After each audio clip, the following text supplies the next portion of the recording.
Je m'appelle Philippe Simet, je suis philosophe et je m'intéresse à la façon dont l'architecture raconte nos modes de vie. Je vous emmène explorer les habitats les plus singuliers de la planète afin d'en découvrir le sens et d'en partager les richesses.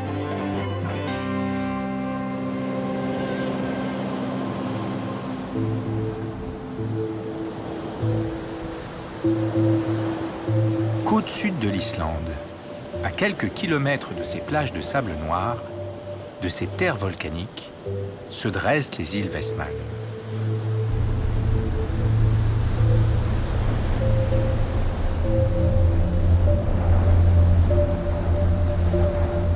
Les Vestmann sont la plus jeune terre de la planète, née il y a seulement 12 000 ans. Cet archipel, au sud du cercle arctique, reçoit de plein fouet tempêtes océaniques et vents glaciaires. Situé à la jonction de plaques tectoniques, il est soumis à une activité volcanique unique au monde. Sur les 17 îles de cet archipel, Heimaey est la seule à être habitée et c'est le premier port de pêche d'Islande.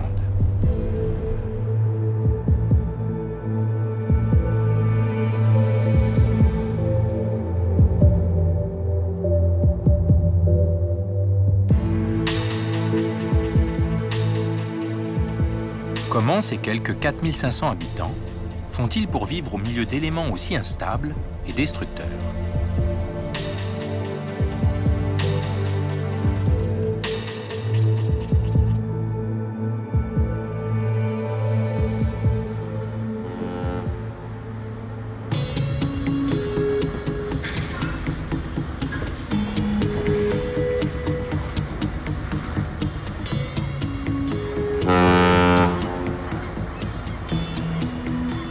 Truster a grandi sur cette île et y a vécu nombre d'événements climatiques extrêmes et parfois dramatiques. Truster, bonjour. Salut. Philippe. Oh, celui-là, il est énorme. Ouais.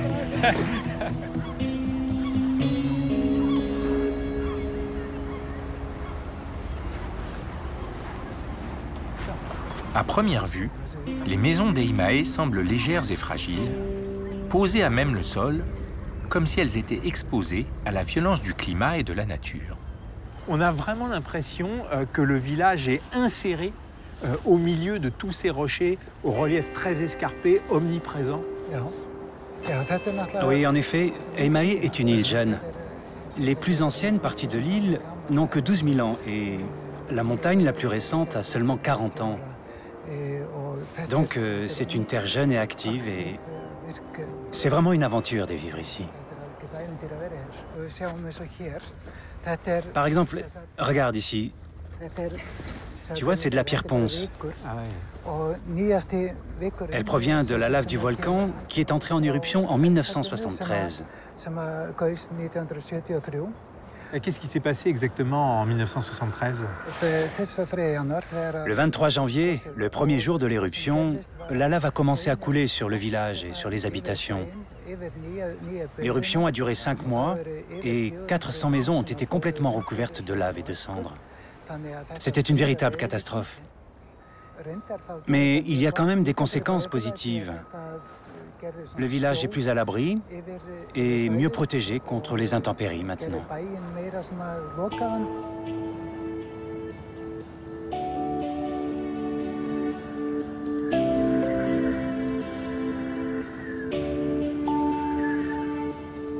Truster me conduit vers la coulée de lave qui a enseveli une partie de l'île et en a transformé le périmètre, mais aussi le relief.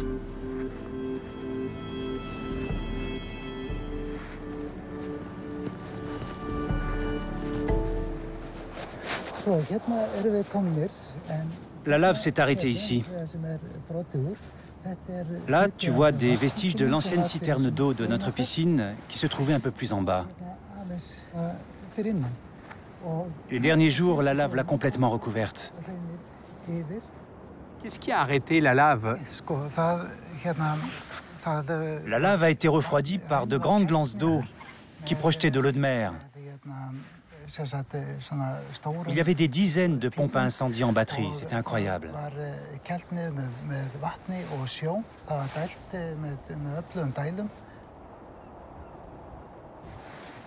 Tu vois comme c'est proche? La lave que tu vois là-bas, c'était une plaine avant. Il s'en est fallu très peu pour que l'entrée du port soit obstruée. La destruction du port aurait privé les habitants de leur activité principale. Par chance, l'éruption du volcan n'a fait aucune victime. Presque tous les habitants ont décidé de rester sur l'île et de reconstruire non seulement leurs maisons, mais aussi les routes et les espaces publics, en composant avec la violence des éléments. Waouh! Ça, c'est les restes d'une maison qui a été prise dans la lave. Oui, c'est incroyable. C'est une des dernières maisons qui se trouvait ici. Il y a les fers, on voit la fenêtre là en bois. Ah, c'est incroyable. Tout le monde pensait qu'un ange gardien protégeait la maison parce qu'il y avait de la lave tout autour. Mais elle a fini par céder et elle a été renversée par la nature. Et regarde celle-ci, c'est étonnant. On retrouve le style des années 70. On voit tout. Là, la coulée de sable, bon, il y a les rideaux, le papier peint, enfin tout est là, c'est vraiment troublant. Oui, c'est fou que ça soit resté debout pendant tout ce temps. Ces maisons figées dans la lave, instantanées de moments de vie, sont émouvantes. Elles renvoient aux souvenirs douloureux d'une catastrophe. Mais pour Truster et les habitants de l'île, le rapport est tout autre. L'éruption a eu lieu, c'est un événement passé, et il s'agit maintenant d'avancer.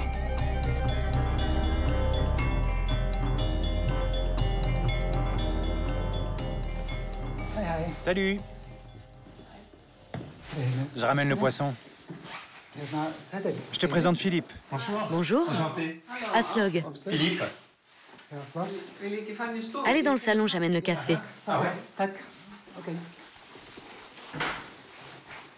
Vous étiez là en 73. Comment ça s'est passé la catastrophe? Je me souviens que quelques instants avant l'éruption, le 22 janvier, nous étions en famille dehors en train de profiter de cette belle soirée. On se serait cru aux Baléares tellement il faisait chaud. Nous, on croyait que c'était dû à la météo. On ne s'est pas rendu compte que la chaleur venait de la terre. Puis il y a eu un tremblement de terre très puissant. Alors, nous nous sommes levés et par la fenêtre, nous avons vu un mur de feu en train de se former. Regarde. Voilà. Ça monte très haut, là, les jets de lave. Le mur de feu fait 3 km de long. Là, on voit l'éruption en cours. Waouh. La roche qui tombe. C'était très excitant. Pour moi, en tout cas, c'était un peu comme une aventure. C'est assez fantastique. C'était spécial. La police a eu beaucoup de mal à éloigner les gens de la zone. Mais lorsqu'il a fallu évacuer l'île et que tout le monde a dû monter sur les bateaux ou se diriger vers l'aérodrome, c'est comme si tout le monde avait répété. C'était parfaitement organisé. Après, la plupart des habitants des îles Westman n'attendaient qu'une chose, pouvoir revenir. Dès que les écoles ont rouvert et qu'on pouvait mener une vie normale ici, les gens sont revenus. Dès que ça a été possible, ils se sont réinstallés. Moi, j'ai quand même du mal à comprendre comment on peut vivre bien quelque part quand on est en permanence menacé par la nature, que ce soit par un volcan ou un tremblement de terre. Nous sommes un peu fatalistes. À travers le temps, nous avons vécu beaucoup de choses, mais cela nous renforce plutôt que l'inverse. En arrivant sur l'île, j'étais extrêmement frappé par le contraste entre le caractère grandiose de la nature et puis l'aspect un peu modeste de l'architecture, comme si elle s'effaçait devant la force des éléments. Oui, vous avez raison. La nature occupe une place importante dans nos vies. Il y a le travail, La famille, les voisins, et les maisons viennent après.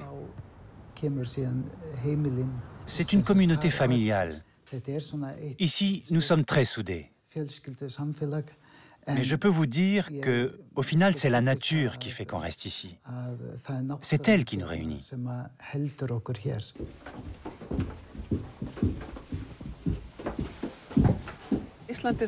En Islande, on peut voir la nature se former depuis le balcon de sa maison. Ici, le paysage était très plat.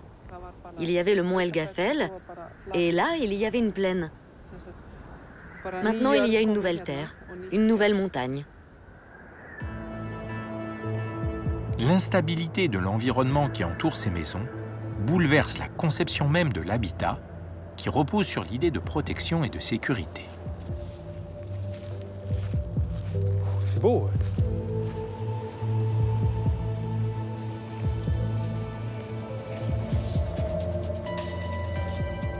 Cheminant sur cette terre volcanique, je réalise qu'ici, la maison n'est pas un refuge ou un habitat protecteur. Pour les habitants d'Eimae, elle est un simple logement qui peut être détruit en quelques heures, voire en quelques minutes.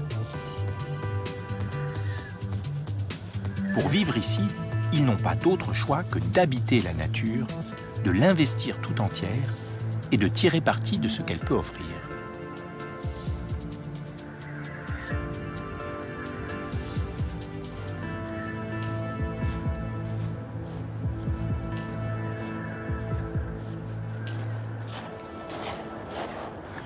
Voilà. Il y a vraiment une vue incroyable. Hein? Oui, c'est vrai. Ici, nous sommes au sommet du volcan. Voici le cratère, enfin une partie, car tout un pan s'est détaché et a été emporté par la coulée de lave. C'est l'énorme rocher là-bas, près du port. On l'appelle le Vagabond. D'ici, on voit vraiment que ce volcan, c'est à la fois une force de destruction, mais aussi de création, parce qu'il a transformé tout le paysage de l'île. Oui, 30 millions de tonnes de matière volcanique sont sorties de ce cratère. L'île s'est agrandie de 2,5 km. Donc, cette zone est complètement transformée. Dans le même genre, l'île voisine de Surtsey est née il y a 52 ans d'une éruption, et 2 autres petites îles aussi, qui, elles, ont disparu depuis. Certains disent que l'île de Surtsey restera une petite île, et d'autres qu'elle va disparaître. C'est quand même incroyable de se dire que ici en Islande, on peut voir naître et disparaître une île sous nos yeux. Yeah. Waouh.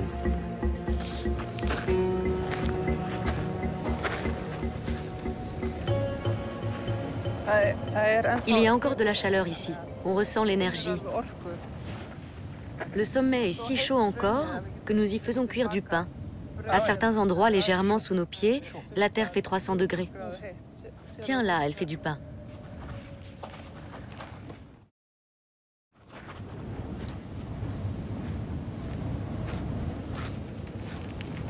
Bonjour. Bonjour. Alors là, vous faites cuire du pain? Oui, je fais du pain de seigle. J'enterre du pain de seigle dans un endroit chaud. Au bout de 10 heures, il sera prêt. Ok. Et ça, est-ce que c'est quelque chose que vous avez commencé à faire après 1973, après l'éruption du volcan, ou ça a toujours existé? Ici, sur l'île, beaucoup de gens ont commencé à cuire du pain de seigle après l'éruption. Aujourd'hui, peu de gens continuent à le faire. Ça s'est refroidi, donc il faut vraiment grimper jusqu'au sommet pour y arriver. Ah oui, d'accord. Ouais, il faut les gants, hein. Je peux goûter? Oui. Ouais, merci. Ah, c'est chaud, hein. C'est très chaud. C'est bon.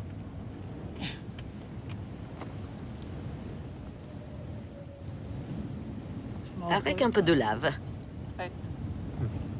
Les cailloux. Les habitants d'Eimae vivent dans l'incertitude et composent avec les risques naturels. Faire cuire son pain dans la terre encore brûlante, est le signe d'une capacité à s'adapter et à utiliser ce que le risque génère. La nature épidermique de ces terres si jeunes, où s'exprime la puissance des éléments, continue encore de pourvoir à leurs besoins. Ils ont ainsi transformé une partie de l'île remodelée par les coulées de lave en terrain de golf. Un lieu à la fois magnifique et improbable, où Truster et ses neveux sont en train de jouer.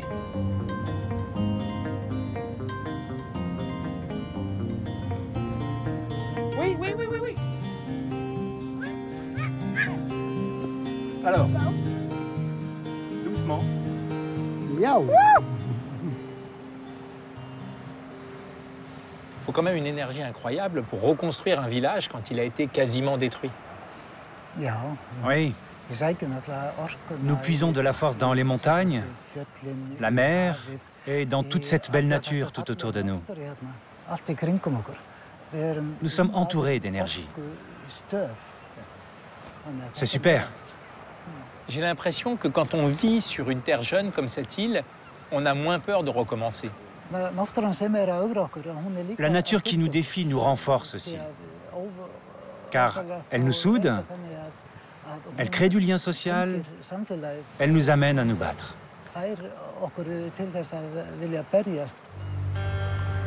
Vivre sur cette île, c'est se confronter en permanence aux 4 éléments, la terre, l'eau, l'air et le feu, qui définissent notre relation première au monde naturel. Des éléments qui, depuis la nuit des temps, ne cessent de composer entre eux et de se jouer des hommes. Je commence à me dire que ce qui retient les habitants d'Eimae, c'est précisément cette instabilité de la nature. Ils trouvent leur équilibre dans le déséquilibre et leur place dans l'ordre mouvant des éléments.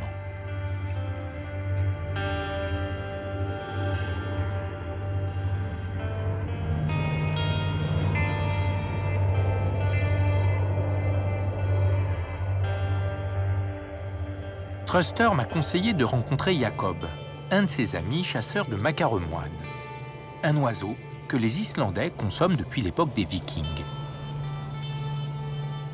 C'est magnifique, hein? Jacob passe sa vie sur les falaises de l'île, au bord du vide, entre la terre, le ciel, la mer et le vent.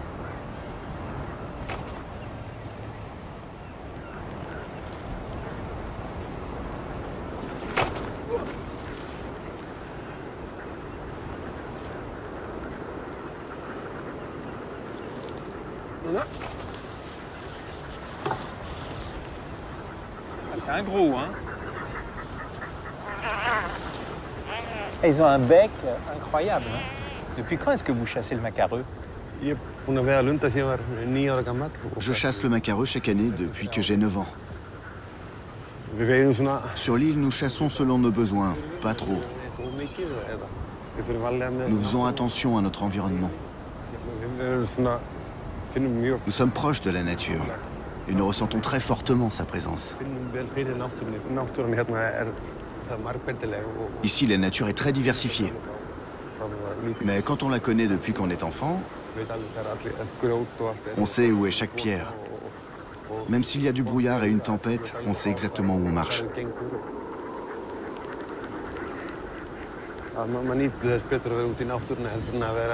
Je préfère être dehors que d'être enfermé dans mon appartement.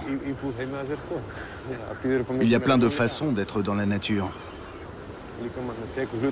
On prend des éléments qui viennent de dehors pour les regarder à la maison. Je peins et je dessine toute cette partie du paysage.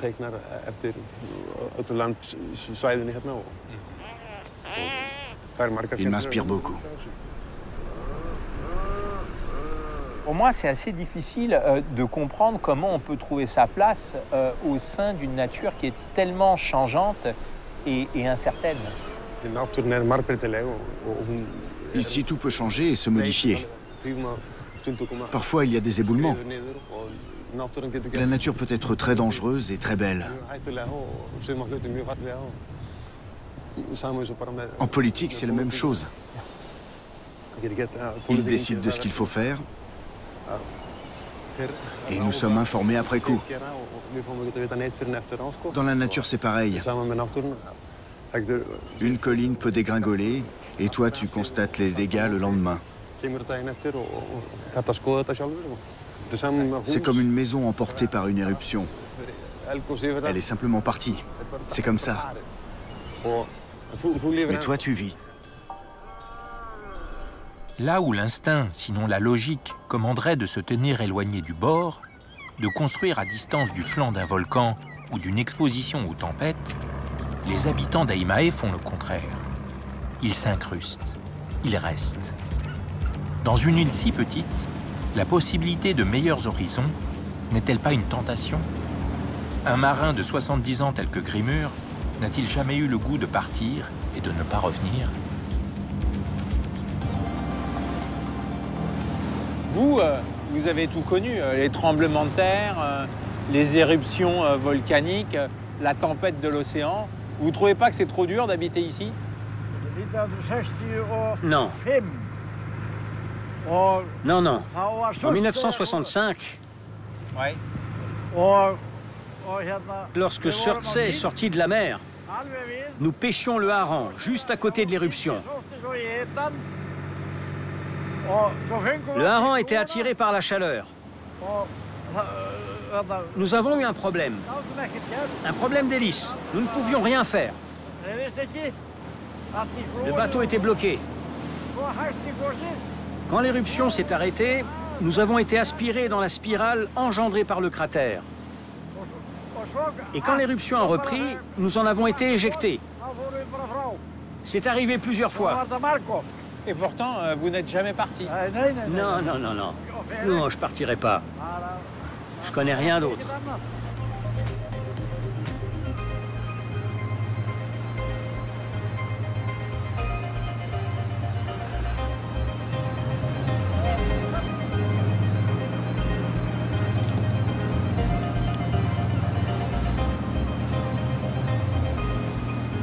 Face aux éléments qui les entourent, les habitants d'Aimae opposent une détermination sans faille et semblent avoir appris à tirer parti de cette nature si puissante.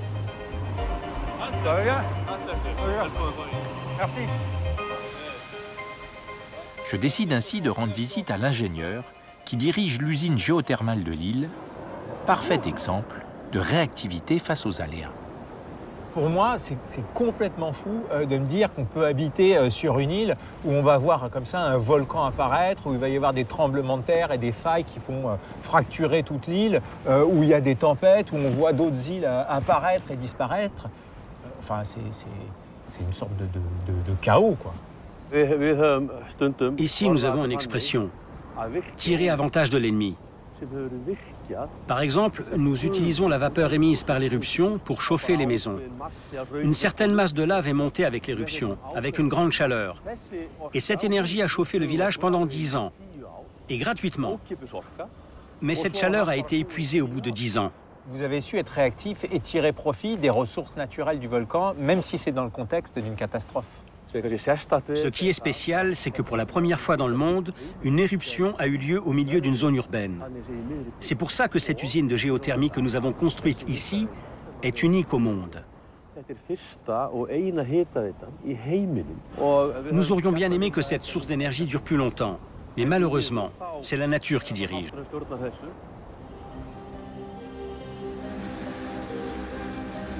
La nature dirige peut-être, mais les habitants d'Aimae semblent y prendre plaisir et en profiter.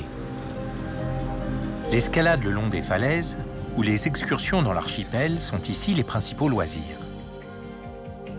Aujourd'hui, Jacob et Truster m'invitent à déjeuner en haut d'une île voisine. Ça grimpe, hein. L'ascension est difficile. Ça monte. Il nous faut grimper pendant près d'1 heure, parfois à l'aide d'une corde. Mais ces efforts sont récompensés. La vue sur Aimae est sublime. Ah, nous, on a pris la route facile. Ouais, là, c'est ça la dure, là? On monte directement comme ça? Ah ouais. Non, mais dans une autre vie, je suis d'accord, mais là, pas tout de suite. Hein. Pourquoi vous avez construit une cabane si haut, en fait? C'est le meilleur spot de chasse sur toutes les îles Westman. Certains restent ici 1 mois et demi. C'est une perle de la nature. Je suis venu aux îles Westman en me demandant comment on peut vivre en situation de risque et se préparer aux catastrophes. Finalement, j'ai rencontré des hommes qui acceptent les aléas de la nature et s'y adaptent avec pragmatisme. En se confrontant à cette île qu'ils habitent tout entière plus que leur propre maison, ils ont trouvé une manière bien à eux d'habiter un monde incertain.